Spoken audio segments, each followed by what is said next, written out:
Dance એક એવું art form છે કે જ્યારે આપણે હેપી હોઈએ, સેડ હોઈએ, પેઇનમાં હોઈએ કે પછી બહુ જ મસ્તીમાં હોઈએ ત્યારે આપણે કરતા હોઈએ છીએ. અને આજે એની વાત શું કામ કરી રહ્યા છીએ? હે ગાઈઝ, હું છું આરજે તોશાલી અને ટોપ એફએમમાં આજે મારી સાથે ડોક્ટર નીપા ઠક્કર જોડાયા છે. આજે 29 એપ્રિલ એટલે કે ઇન્ટરનેશનલ ડે ફોર ડાન્સ છે, વર્લ્ડ ડાન્સ ડે. અને જો એમનો તમને નાનો એવો પરિચય આપું તો એક કોરિયોગ્રાફર છે, ટીચર છે અને ખાસ તેઓ એક કથક ડાન્સર છે. હું એવું કહી શકું કે જ્યારે હું જન્મી પણ નહોતી ત્યારે તેમને નેશનલ એવોર્ડ મળ્યો હતો અને તેમના અંડરમાં ઘણા બધા સ્ટુડન્ટ્સ છે કે તેઓએ કથક ડાન્સ ફોર્મ શીખ્યું છે. તો સૌથી પહેલા તો તમારું ખૂબ ખૂબ સ્વાગત છે ટોપ એફએમમાં. Thank you. અને હું એવું કહી શકું કે આજે વર્લ્ડ ડાન્સ ડે છે અને કથક એ તમારા માટે વર્લ્ડ છે. તો તમારા માટે કથક શું છે એની ડેફિનેશન? સૌ પ્રથમ તો આજે વર્લ્ડ ડાન્સ ડે 29 એપ્રિલની આપ સર્વેને ખૂબ ખૂબ ખૂબ શુભકામનાઓ. એક નાની વાત કરીશ કે જીન જ્યોર્જ નોવેર કરીને એક ફ્રેન્ચ ડાન્સર હતા જે થઈ ગયા અને એમણે બેલે ડાન્સની સૌ પ્રથમ શરૂઆત કરી હતી અને 29 એપ્રિલ એમનો જન્મદિવસ છે. એટલા માટે આપણે વર્લ્ડ ડાન્સ ડે ને 29 એપ્રિલે ઇન્ટરનેશનલ ડાન્સ ડે તરીકે હંમેશા ઉજવીએ છીએ. વર્લ્ડ ડાન્સ ડેમાં માટે અને મારું વર્લ્ડ ડાન્સ છે એ માટે કહું તો ખૂબ નાની હતી ત્યારથી 7 વર્ષની ઉંમરથી મારા ગુરુ શ્રી ધરમશીભાઈ શાહ પાસે હું ડાન્સ શીખવા ગઈ અને આજની તારીખ સુધી મેં સતત ડાન્સ સાથે મારો નાતો જાળવી રાખ્યો છે અને આગળ પણ હું એ જ કામ કરવાની છું. ઓકે, બીજું એ પૂછવાનું મારે કે આપણે એવું કહીએ છીએ કે કથક ખૂબ જ જૂનું આર્ટ ફોર્મ છે અને આપણી સંસ્કૃતિ સાથે પણ એટલું જ જોડાયેલું છે. તો એનું ઉદ્ગમ સ્થાન શું છે અને આપણા કલ્ચરમાં એનું કઈ રીતે વેલ્યુ છે? એનું કથકનું ઉદ્ગમ સ્થાન લગભગ 5000 યર્સ 5000 વર્ષ પૂર્વેનું ગણાય છે અને રામના પુત્ર લવ અને કુશ જ્યારે પોતાની કથા સંભળાવતા ત્યારથી કથકનો ઉદ્ગમ થયો એવું ચોક્કસપણે મનાય છે. એ કથા કહેશો કથક, એ કથા કહેતા કહેતા જે લોકો એને જ વ્યવસાય તરીકે સ્વીકાર્યો એ બધા કથિકો કહેવાયા અને એના ઉપરથી આનું નામ કથક પડ્યું છે.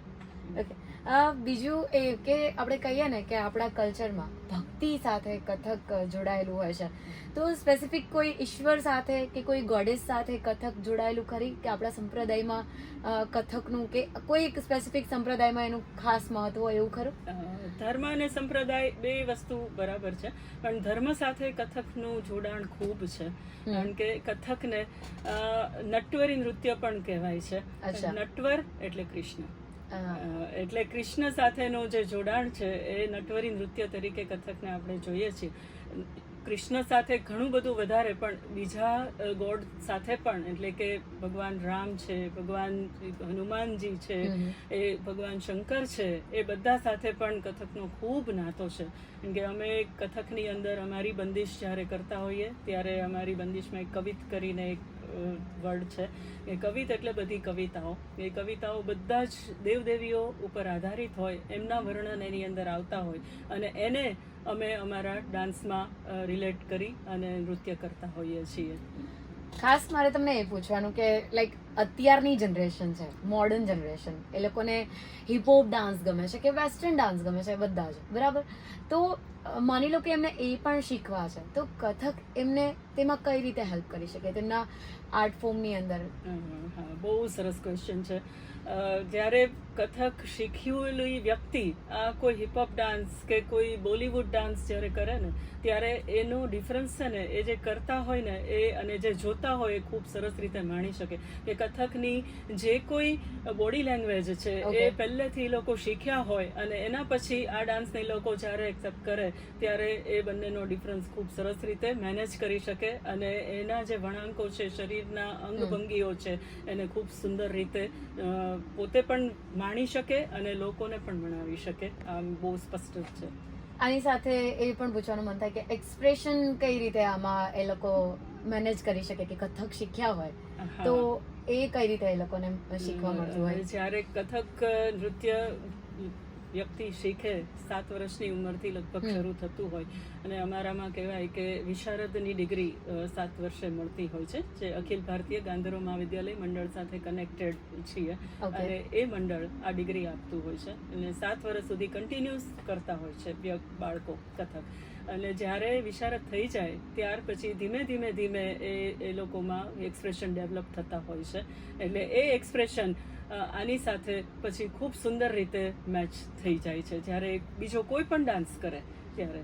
એટલે એક તો એટલો ટાઈમ લાગ્યો હોય એઝ વેલ એઝ એ લોકોને એક્સપ્રેશનનું મહત્વ કથકમાં બહુ જ વધારે હોય, રાઈટ? બીજું એ કે 1998માં એટલે એપ્રોક્સ આઈ કેન સે કે હું તો 4 વર્ષની હતી, અને એ સમયે તમને એવોર્ડ મળ્યો હતો, તમારો રેન્ક આવ્યો હતો.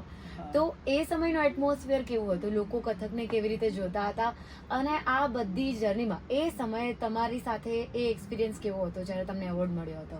આપણા ગુજરાત સરકારની એક સ્કીમ છે યુવા ઉત્સવ કરીને, અને મારા ગુરુજીએ મને ધક્કો જ માર્યો હતો. સિદ્ધરમશીભાઈ શાહ સાથે ખૂબ નાની હતી ત્યારથી જ હતી, અને એમણે કીધું કે આ વખતે તું જ આ કોમ્પિટિશનમાં પાર્ટિસિપેટ કર.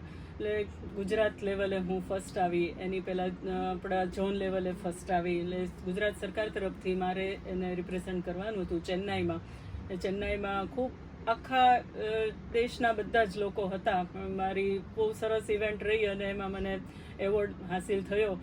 એ એવોર્ડ ખુદ લેવા મારા ગુરુજી ગયા હતા, એ મારા માટે ખૂબ મોટી વાત છે કે એવોર્ડ માટે હું એ વખતે ત્યાં જ હતી, પણ સમહાવ એ ટાઈમ કંઈક મેનેજ ન થઈ શક્યો, અને મારા ગુરુજીના હાથે જે એવોર્ડ લેવાયો અને ગુરુજીના હાથે મને એવોર્ડ મળ્યો, અને મારા માટે ખૂબ મોટી વાત છે. એટલે ત્યારે પણ લોકો કથકને આટલું એક્સેપ્ટ કરતા, તમે શું કહી શકો? હા, ખૂબ કરતા હતા. એટલે અમે જ્યારે નાના હતા ત્યારથી મારા ઘરમાં થોડુંક વાતાવરણ એવું હતું કે હું કાંઈ પણ કરી શકતી હતી, કારણ કે મારા ઘરમાં બધા આર્ટિસ્ટ જ છે, એટલા માટે એટલે મને ખૂબ પ્રમોટ કરી છે, મને ખૂબ સપોર્ટ કર્યો છે, એટલે મને પ્રોબ્લેમ નહોતો. પણ એ વખતે બી મારા સાથે જે મારા ફ્રેન્ડ્સ હતા એ લોકોને થોડુંક અજુગતું લાગતું હતું, એના ઘરમાં પણ અજુગતું લાગતું હતું કે આ છોકરી એટલું ડાન્સ જ કર્યા કરે છે, એવું થતું હતું. એવું ઘણું બધું મારા ગુરુજીએ જે સહન કર્યું છે એના જમાનામાં એના ઉપર તો કંઈ નથી કર્યું, પણ છતાં અમારા એ વખતના ટાઈમમાં પણ થોડો ઘણો તો એવો માહોલ હતો જ તે કે જે તમને ક્યાંક રોકે, પણ મને એ રોકાણ ક્યારેય નડ્યું નથી. ઇવન પુશ કર્યું છે.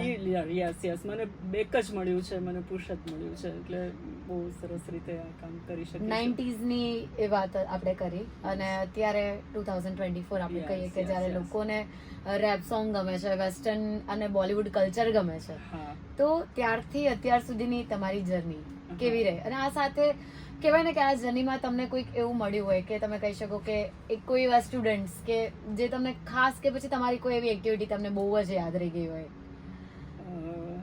એટલે એક એક્ટિવિટી ખાલી કહી શકું ને, એક નાનો એપિસોડ કે અત્યારે જે વાત કરી નેશનલ લેવલે હું ગઈ હતી ત્યારે, એની પહેલાં ઝોન લેવલની જે કોમ્પિટિશન હોય એ કોમ્પિટિશનમાં ભાવનગરથી જવાનું હતું. મેં 5-6 ગર્લ્સ જ હતી ને એ વખતે અમે એમ્બેસેડર ગાડી યુઝ કરતા હતા, એવું બીજું હતું જ નહીં ટેક્સીવાળું કાંઈ. એ ગાડીમાં ગયા ત્યારે મારા સાથે જે ડ્રાઈવર હતા એ ડ્રાઈવરને કિડની સ્ટોનનું પેઇન થયું રસ્તામાં જ. અમારી કોમ્પિટિશનનો ટાઈમ હતો, મને કહે કે બેન હું હવે ડ્રાઈવ નહીં કરી શકું. હું નવી જ ગાડી શીખેલી ત્યારે, આઈ વોઝ જસ્ટ 25-26 ને એ ગાડી એમણે કીધું કે હું નહીં ચલાવી શકું. મને એમ થયું કે તો હું ટ્રાય કરું, કારણ કે પહોંચવું જ તું ગમે તે થાય. એને મેં કીધું કે તમે સૂઈ જાઓ. ગાડીમાં એમને સુવડાવ્યા, અને અમે લોકો મેં ગાડી ડ્રાઈવ કરી 60 kilometres on highway, first time in my life.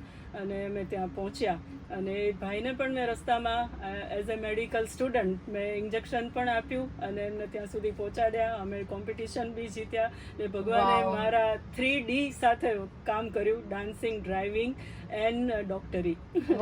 3D સાથે હું પહોંચી, અને તો જ હું નેશનલ લેવલે પહોંચી શકી. જો એ કોમ્પિટિશન હું હારી ગઈ હોત તો હું નેશનલ સુધી પહોંચત નહીં. ગુરુની કૃપા, ઈશ્વરની કૃપા, મારા વડીલોના આશીર્વાદ, આ બધું જ મને હંમેશા મળ્યું છે અને મળતું રહે છે. હું સતત અનુભવું છું. અત્યારની પ્રેઝન્ટ ટાઈમની જર્ની કેવી ચાલી રહી છે તમારી? પ્રેઝન્ટ ટાઈમની જર્ની ખૂબ એન્જોયેબલ છે, કારણ કે મારા પોતાના ક્લાસ, મારી પોતાની એકેડેમી નેસ્ટ એક્ટિવિટી સેન્ટર ઉપર nest school of Kathak dance મારી એકેડેમી છે અને હું રન કરી રહી છું. 6 વર્ષથી મેં કલાક્ષેત્ર સંસ્થા સાથે 25 વર્ષ કામ કર્યું છે, મારા ગુરુજી સાથે 25 વર્ષ કામ કર્યું છે. એમના ગયા પછી એમના જ કહેવાથી આ એકેડેમીનું સંચાલન હું કરી રહી છું. અને આપણી એકેડેમી અખિલ ભારતીય ગાંધર્વ મહાવિદ્યાલય મંડળ સાથે એફિલેટેડ છે. એના જ એક્ઝામ છોકરાઓને અપાવી રહી છું અને અત્યારે માસ્ટર ડિગ્રીનું કામ પણ શરૂ કર્યું છે ગયા વર્ષથી, એ પણ ગુરુજીના આશીર્વાદ સાથે, કે અમારા વિશારદ પછી જેવી રીતે આપણે માસ્ટર કરીએ અને અલંકાર કહેવાય, એટલે અલંકારની ફર્સ્ટ યરની એક્ઝામ પણ મારી 3 સ્ટુડન્ટે હમણાં આપી અને એ લોકો પણ બહુ સરસ માર્કે પાસ થયા છે. એટલે આ જર્ની સ્ટેબલી ખૂબ સરસ રીતે ચાલી રહી છે. ઓકે, તમારા તરફથી એક ગાઈડલાઇન્સ એવી રીતે કે માનો કે ભાવનગરમાં કોઈને સ્ટાર્ટ જ કરવું છે હજી કથક, તો પહેલા તો એ લોકો કેવી રીતે કરી શકે, અને બીજું એ લોકોને મેન્ટલી અને ફિઝિકલી કઈ રીતે હેલ્પફુલ થઈ શકે? બહુ સરસ, કારણ કે મેન્ટલી ફિઝિકલી કોઈ પણ ડાન્સ છે ને એ કોઈ પણ વ્યક્તિને હેલ્પફુલ થઈ શકે, પણ કથક માટે ખાસ કહી શકું કે એની અંદર જે તોડા ટુકડાઓ આવે છે, જે લર્ન કરવાના હોય છે, જે બોલ છોકરાઓને લર્ન કરવાના હોય છે, એમાં પોતાની એબિલિટી એટલી બધી યુઝ થતી હોય અને એટલા બધા એનર્જેટિક એ લોકો થતા હોય છે કે એને ખૂબ મેન્ટલી અને ફિઝિકલી જ્યારે બી ડિસ્ટર્બ હોય ત્યારે આવીને ડાન્સ કરે. એક નાની એવી દાખલો આપું તો છોકરાઓ આવીને બેસે, મેમ આજે ખૂબ મને તાવ આવ્યો છે, આજે હું નહીં કરી શકું. એમ કહું કંઈ વાંધો નહીં, બેસ બેટા, નથી કરવું ને તું ખાલી જોજે. એ જ દિવસે હું એવી એક ટ્રીક કરું કે હું એમ કહું કે બચાવો આજે તમને કંઈક નવું શીખવાડવાનું છે, નવો તોડો શીખવાડવાનો છે. મારી બાજુમાં બેઠેલી મને પૂછે છે તરત, મેમ હું કરું? ત્યારે એનો તાવ ક્યાં જતો રહે છે, ત્યાંની શરદી ક્યાં જતી રહે છે, કશી ખબર નથી પડતી, પણ એને એમ થાય છે કે આજે મેં નવું કંઈક કરાવે તો હું કેમ ના કરું. એટલે આ એક નાનો એવો દાખલો છે જે ઓલ્ટરનેટિવ મેડિસિનનું કામ કથક કરે જ છે. એ મારો પર્સનલ એક્સપિરિયન્સ છે. ડિપ્રેશનમાંથી બહાર લાવે છે, પણ મારો પર્સનલ એક્સપિરિયન્સ છે. મેન્ટલી ફિઝિકલી તમને ફિટ રાખે છે, એટલે ઘણા બધા ફાયદાઓ કથકમાંથી થઈ શકે. ખાસ એ પૂછવાનું કે આમાં તત્કાલ એવું કહેવાતું હોય છે, તો એ શું છે અને કેવી રીતે શીખવતા હો? એ તમને જો લાઈવ ડેમો કરીને દેખાડી શકું તો મને વધારે ગમશે. અને તત્કાર એ અમારા કથકનો પાયો છે. તત્કાર વગર કથક શક્ય જ નથી. એ પગ એના એવી રીતે હોય છે, તા થઈ થઈ તત, આ થઈ થઈ તત, એવા બોલ સાથે ચાલતા હોય છે. Right left, right left, left right, left right, આ રીતે સતત ને સતત તમારા બોલની સાથેનું કામ થતું હોય છે અને અમે તત્કાર કહીએ છીએ. જે અમે લોકો અમારા વખતે પ્રેક્ટિસ કરતા ત્યારે અમારા ગુરુજી અમને 1.5 કલાક ફક્ત આ તાથેથી તત જ કરાવતા, એ સિવાય અમારે બેસાય જ નહીં. હા, આજે છે હું આ ચાન્સ નથી મૂકવાની અને લાસ્ટમાં તમને એ પણ જોવા મળશે. ઓકે, લાસ્ટ તમારા તરફથી ખાસ પેરેન્ટ્સને એક મેસેજ કે બાળકોને એ લોકો કથક માટે મોકલે, અને એક જેન્ઝીને મેસેજ કે નો ડાઉટ એ લોકોએ મોડર્ન ડાન્સ શીખવા હોય તો શીખે, પણ એની સાથે આને ઇગ્નોર ના કરે, આમાં પણ થોડોક ઇન્ટરેસ્ટ આપે. તો તમારા તરફથી એક બધાને મેસેજ, તમારા સ્ટુડન્ટ્સને, બધા જ વ્યુઅર્સને.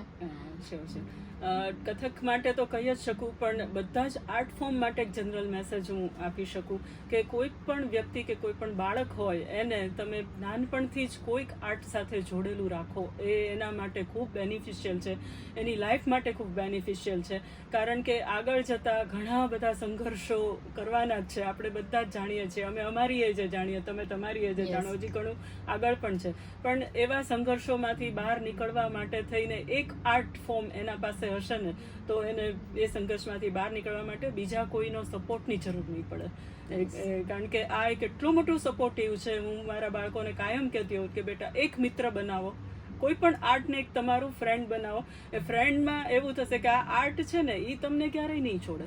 તમારા ફ્રેન્ડ કદાચ તમને મૂકી દેશે, તમને કંઈક થશે, કંઈક પ્રોબ્લેમ થશે તો તમારા ફ્રેન્ડ આજે મને નથી બોલવું ને આજે આની સાથે આમ થયું ને ઘણા બધા ડિસ્પ્યુટ ચાલતા હોય, એ તમને ક્યારેક છોડી શકે. પણ આર્ટ એવી વસ્તુ છે કે તમે એને પકડીને રાખશો ને તો એ તમને નેવરલી, એ તમને ક્યારેય નહીં છોડે. 100%. અને આ વસ્તુ સાથે હું પણ કહી શકું કે લાઈક ગમે એવી સિચ્યુએશન હોય, જ્યારે હું સ્ટેજ પર જાઉં અને મારા હાથમાં માઇક હોય, આ બંને વસ્તુ એવી છે કે કોઈ પણ સિચ્યુએશન હોય, I forget everything and I focus on that, અને એ જ વસ્તુ મને આગળ લઈ જાય છે. બહુ જ મજા આવી આજે નિપા મેમ સાથે વાત કરી, ડાન્સ વિશેની આટલી બધી વસ્તુ આપણે જાણી. Thank you so much. Thank you.